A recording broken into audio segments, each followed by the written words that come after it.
الناس والحجارة أعدت للكافرين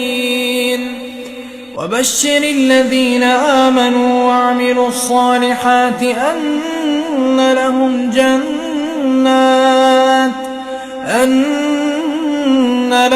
جنات تجري من تحتها الأنهار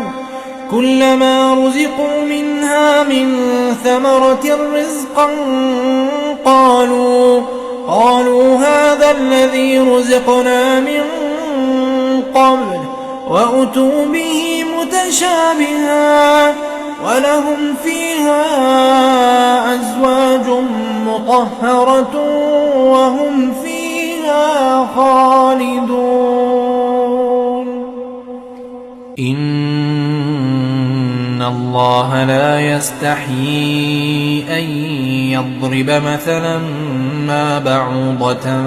فما فوقها فأما الذين آمنوا